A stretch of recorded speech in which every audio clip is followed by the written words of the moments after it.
Welcome to Talking Out of School. Talking Out of School is a production of the Department of Teaching, Learning, and Educational Leadership in the College of Education and Applied Human Sciences, in association with the School of Communication in the College of Letters, Arts, and Social Sciences Institute of Creative and Collaborative Arts. Talking Out of School is recorded before a live audience at Apollo Pizza in Richmond, Kentucky.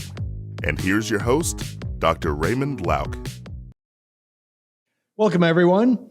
I'm Ray Lauk. I'm an associate professor of educational leadership and management here at Eastern Kentucky University. Welcome to the February 20th, 2024 edition of Talking Out of School, the monthly storytelling show featuring the true personal stories of students, faculty, and community members at Eastern Kentucky University. This month, we're featuring Black Voices as part of Black History Month. The College of Education and Applied Human Sciences is sponsoring tonight's events and providing the pizza. So if you see Dean Smith, tell her thanks for the pizza. Our first speaker is Jasmine Holly. As an aspiring business owner, Jasmine Holly is currently obtaining her business management BBA and her corporate communication certificate to aid in her future endeavors. As a Black female in America and a non-traditional student at Eastern Kentucky University, Jasmine will be discussing her experiences in womanhood as it pertains to chasing her dreams, social interactions, and how she navigates the fears and pressures that life brings her while pushing towards her goals. Please welcome Jasmine Holly. How y'all doing? Y'all doing good? Y'all gotta talk back to me. Y'all can't be quiet, okay? We gotta talk. So thank you so much again for the opportunity. Can we give this man a good hand for putting this together? Wasn't that awesome? He got us all together and free food. Y'all know y'all like free food, right? You're supposed to say, yeah. Yeah, okay. Well, I am Jasmine Holly. As he did say, I'm a little taller, so we're going to put it up right here. I am Jasmine Holly, and I am really excited to be speaking with you all today as a Black African-American woman. One of the things that he did touch on that I'm going to talk to you briefly is a story or a little bit about my experience as a non-traditional student and as a Black female. I am actually also a trans woman. So that experience for me is a little different than most other Black women actually experience. I get, I wouldn't say a more difficult level of experience. It's just a different viewpoint of it. So I have noticed, just as me going into business, my business is to be in, I'm opening up my own beauty line, things with like face care, hair care, things of that nature. I've noticed that to get the information needed, there, as a Black woman, it's kind of hard. I don't know if anyone else can maybe relate into anything that you have wanted to do as a female, maybe, that it's a difficult time to get the information that you need. But I've noticed that I've had counterparts who were maybe white and they asked a question simply, and there was like a full discussion. There were like people willing and eager to help. And when I asked, it's kind of like a blunt answer. Like, it's like, okay, are you done asking questions? I'm like, no, I need an answer. I need you to help me. So thank God for my personality, where I'm not afraid of confrontation. So healthy.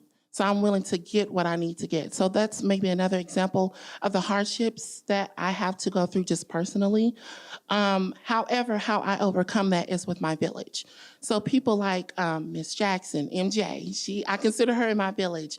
I ask people about information, how to get what I need and how to go about it in let me make sure I'm saying this right, a politically correct way to get what I need. Because the Black in me, I don't know if y'all been around a lot of Black people, but we get to fingering and we get to want to say a little stuff. You can laugh because it's true. I'm telling you, I'll be getting a hold on now, who you talking to? Let me remind you that I'm not your friend, but exactly. But you have to remember to play the game. I think that would be my biggest advice, is to be able to play the game, but still, in a way, do it your way. So once you learn how the corporate world or how people are moving, once you learn how to move that way, then you can shift and change. Because until you learn the ways of your oppressors, you can't fix anything, because you don't know how they're moving. Does that make sense, y'all? Yeah, it's good knowledge, ain't it? I know. So that's one thing I've been learning and working on. Another thing I will say is that it is also difficult being constantly in a room or rooms full of people who don't look like you. It's not intimidating, it's just at times difficult because sometimes you can't relate on a certain level. So things like this, discussions, when people ask questions, that's the time. There's no like bad questions. That's the time to ask questions because you gain knowledge. It's not oh, I'm scared to ask this question or they're gonna look at me funny, and they may, but who cares? You're here to get the information that you need. So as a Black female, I would encourage you to be more open to other Black females, Black African Americans, period, to be willing to get outside of your comfort zone, ask certain questions, build those connections, network, so that we can all be more copacetic and we can all have that sense of oneness, if that makes sense. I think that's all I wanted to say. I hope I helped someone or shed some light. Thank y'all. Thank you so much. Keep it going for Jasmine Holly.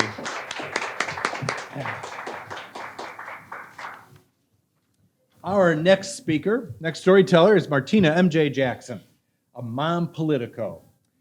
MJ is a student affairs professional and pursuing her doctorate at EKU. Outside of work and school, she enjoys sporting events, building inclusive communities, and spending time with her 11-year-old son, Diego, who's here with her.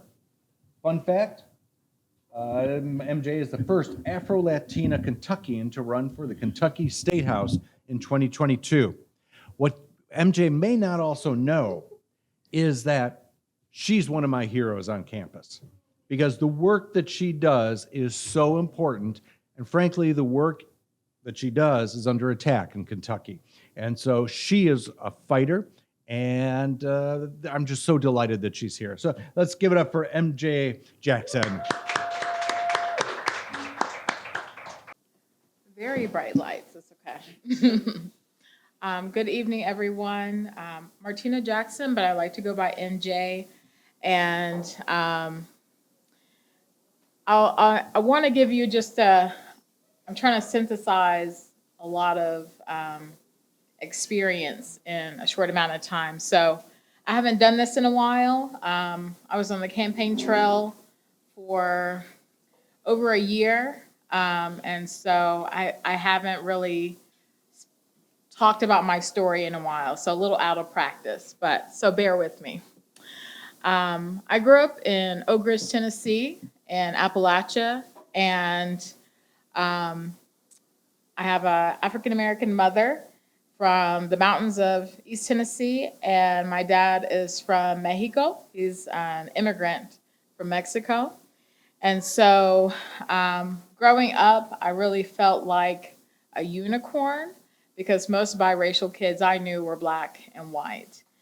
And they weren't growing up in a household where there were really two different languages in some sense, where you're speaking what we call AAVE, African American Vernacular, but also Spanglish, and dip that in Appalachia, and you get a very good recipe of me. But I grew up with most of my mother's side of the family, African American family, in the South, and for a long time I didn't realize how much I did not appreciate all the experience that my mother had in life, because she talked so much about how powerful education was, but she did like a semester of college and then could no longer afford it after that. So I became the first in my family to go to college, and that's how I landed in Kentucky. I did my undergrad at Berea College, and I really want to talk more about my mom more than anything. So if I get emotional, bear with me. But for a long time, like I said, I underappreciated the values and the things that my mother did as a single parent, and her story of what, disenfranchised, dealing with disability, mental health issues, to, having to always rely on public services and government help and assistance, I felt growing up that wasn't positive. And as I went from basically public housing to public service, as I say, I began to understand that it takes a lot of persistence in the systems that really are put into place that sometimes are even more harmful to people, especially if you're living in poverty, that she persisted and made sure that her children had what they needed. And that is what kind of threw me into politics, is that I began to see the underrepresentation of people of color. The only people I saw in power that were people of color growing up were either members of the clergy, they were pastors, they were sports coaches, or a few principals in my school or teachers. And so I didn't really see any people who were elected officials that were, commanding the space. And because of my mom's religious background, she never voted in an election. And I, on the other hand, am a huge voting rights advocate. But I understand her reasoning of not wanting to participate when you've been disenfranchised so much. You no longer care for those systems that don't seem to serve you. And so I feel her message has always empowered me to go forth and say that people deserve space, people deserve a voice, regardless if they have to rely on the government for basic human rights, to serving in public service, to advocate for people who don't have their basic needs being met. And I recently went on a trip to Montgomery, Alabama. That's where I got the shirt from, Do Justice, Love Mercy. And Montgomery, Alabama is the Mecca of civil rights. That is so infused into the empowerment of African Americans in this country, that to not know that history would be a disservice to our ancestors. And so when I reflect back on all the things that my mother has done, coming from, a small rural town in East Tennessee, and really finding a way in this world where oftentimes you're being told you are not worthy. She built a family in all of that. And so I want to share a message of saying that regardless of your ability to pay or to give, you can always do something to move towards a more just world. And I give a lot of credit to my mother for always digging deep into her faith and her family, that showed me that that was her way of being a form of resistance, is to exist and not have people tell you how you should exist.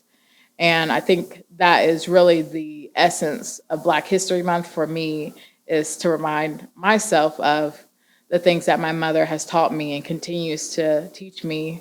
And I'm not sure she'll ever quite know the impact, because we so often downplay if you don't have a degree, if you don't have lots of money, if your skin is darker than a paper bag, that you have so much value. And so I dedicate this time to my mom. Thank you.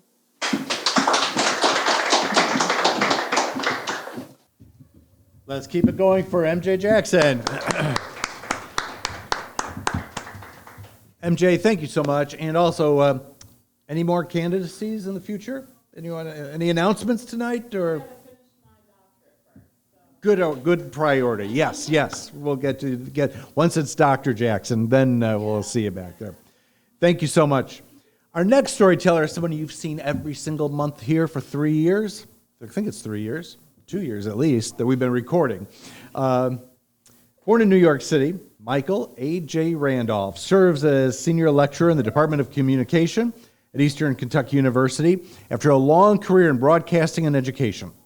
Mr. Randolph was also selected as a Kiplinger Journalism Fellow at Ohio State, where he received his master's degree. Michael spent more than a quarter century in journalism, primarily public radio, as a news director, anchor, reporter, and station general manager. Michael helped in the development of the Tavis Smiley Show for National Public Radio, working with a team of public radio general managers and programmers, in conjunction with the African American Public Radio Consortium, in conceiving and implementing the program. This show was aired nationally on over 100 public radio stations. Michael was a producer of the 2016 documentary, The Essential Eastern, A History of Eastern Kentucky University for Kentucky Educational Television. Fun fact about Michael is he has delivered about a dozen babies and has been in a rap video. Please welcome Michael Randolph. One of my students here, did I not show that video in class? Okay. Look up, not now, you're working. Look up Grandmaster Flash and the Furious Five, The Message. And when you see the ambulance driving by, that is me.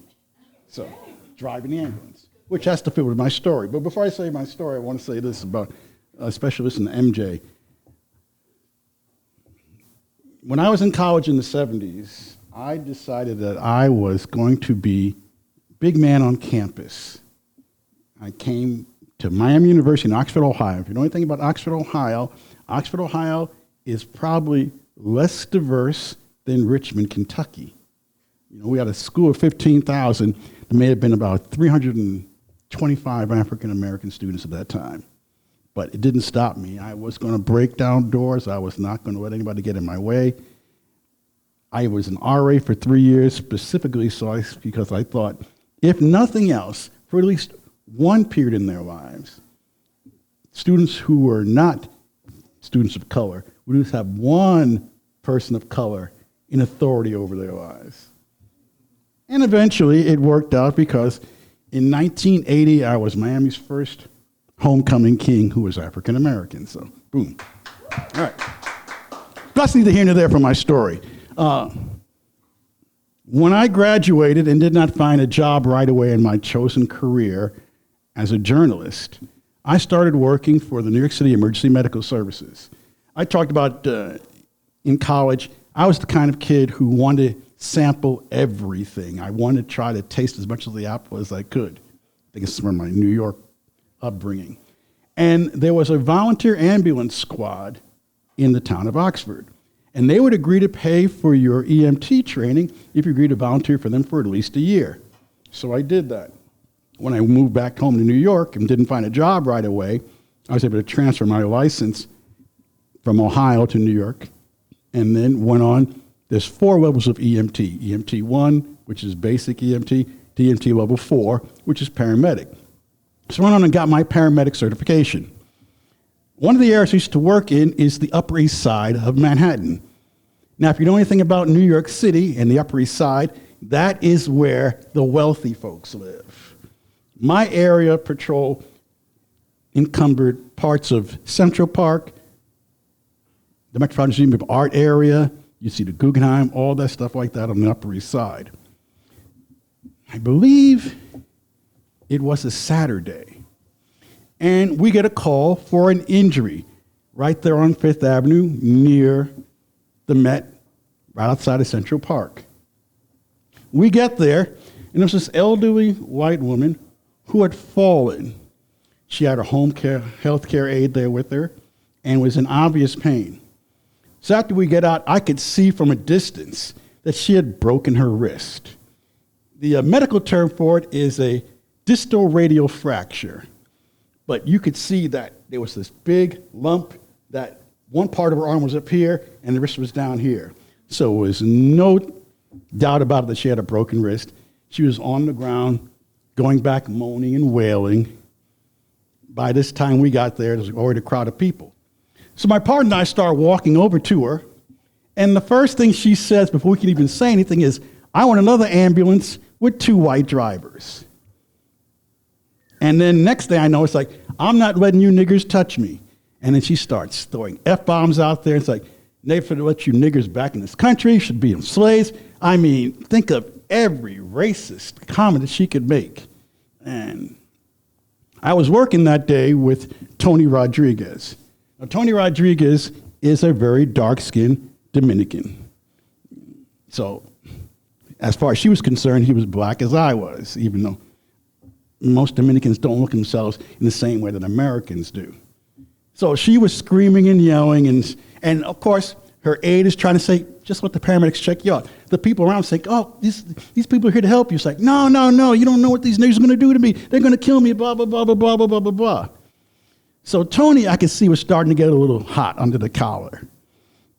And truth be told, I was getting a little miffed myself. But I said, okay, Tony, just hold off for a second. I went back to the ambulance and radioed dispatch. Now, there was a unit that I knew that covered also the same area that we did that had 2 white EMTs on there. So after explaining what was going on to my dispatch, I said, is that unit available? Can they come over and assist us?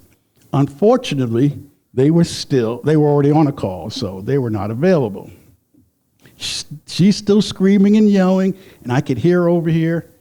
And by that time, the police had arrived. So I walked over and was speaking with one of the officers. Now, luckily, both officers were white. And I told them she won't let us touch them. She won't let us get near her. She won't let us do anything. The officer said, well, you know what? If she's screaming that much and that loud and complaining that much, she's probably not going to die. So we will take her to the hospital for you.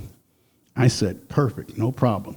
I gave them an ice pack, and they bandage wrap around her wrist, and then they put her in the back of the police car and took her to the hospital. I asked them to do me a favor, though. Don't take her to my hospital. Take her to another one, just in case. So they kind of left. Okay, fine. We'll take her to this other hospital. Get back in the ambulance, and Tony's still a little miffed and a little hot. But he said, you know, I've been working you now for almost 4 years, and I have never seen you get mad or bent out of shape or whatever. What's going on? How can you be so calm and cool and collected? And I said, I'm just doing my job. Plus the fact that as a Christian, you know, my job is not to, react the same way I'm reacted to. I'm supposed to love my enemies. I'm supposed to pray for those who despitefully use you. So yeah, I know you keep talking about Christian stuff, but, maybe that's why I don't understand you sometimes. It's like, how many times can you turn the other cheek?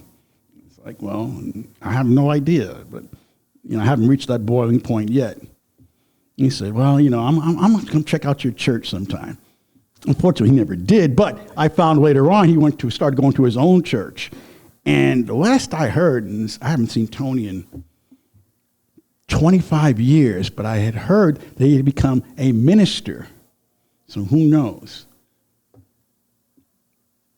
Fast forward to about a week later, I get called into the office, Tony and I, of the hospital, Lenox Hill Hospital that we worked out of. And the director of the hospital was there. He started giving us all these letters. We got a letter from the mayor's office, a letter of commendation. We got all these other letters that were written to the hospital. And all these people were saying, wow, you know what? You guys were so professional. They marveled at how we handled the situation, that, we didn't respond back. We didn't, if I remember correctly, one of the letters, and I can't remember who the woman was saying, it's like, I don't know who these two gentlemen were, but I hope if I ever need to call 911, that I get two, EMTs like those two who responded to the call. And it just reminded me that I don't do what I do to gain recognition. It's part of my job.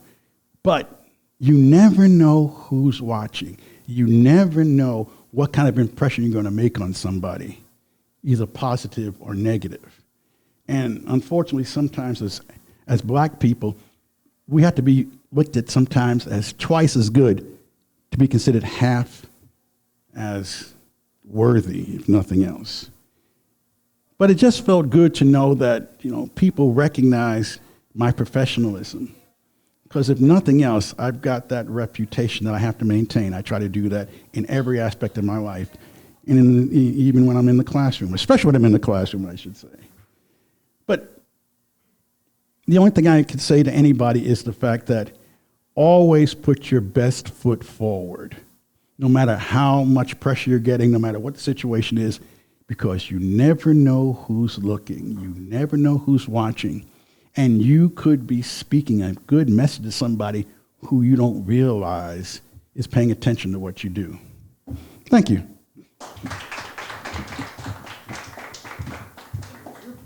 And Ray's not afraid to let me speak. There you go. Let's keep it going for Mike Randolph. The fact that we have this as a podcast for the past 2 years and now a video for this current year is all due to Mike Randolph and his creativity and his brainstorming and persistence and wherewithal. So thanks, Mike. This has been wonderful. Let's give it to him again. Well, by now you probably are thinking, hey, I've got a story. I could do that too. So we've got a couple more shows this year in April and then March, or March and then April, before the year ends. So if you'd like to tell a story, please see me before you leave. I don't think Kimbo has arrived, right? Nope. Okay, so tonight is a short night. So I'd like to have all the storytellers up for a picture afterwards and the interpreters as well. Thank you all very much for coming. There's, I think, leftover pizza. You're going to take that home. And again, thank you, Dean Smith, Elizabeth Smith, who is taking care of the payment for the pizza and sponsoring tonight's show. So if you ever see her, tell her thanks. Talking Out of School is a cooperative production of the Department of Teaching, Learning, and Educational Leadership and the School of Communications at Eastern Kentucky University. Thank you all. Have a good night. Thank you for listening to Talking Out of School. Talking Out of School is recorded on the third Tuesday of each month during the academic school year. If you have a story you'd like to share on Talking Out of School, please contact Dr. Raymond Lauk, Assistant Professor in the College of Education and Applied Human Sciences. You can reach him at 630-802-1992 or by email at raymond.lauk@eku.edu. Talking Out of School is a production of Eastern Kentucky University's Department of Teaching, Learning, and Educational Leadership in association with the School of Communication. I'm John Clark. Have a great day.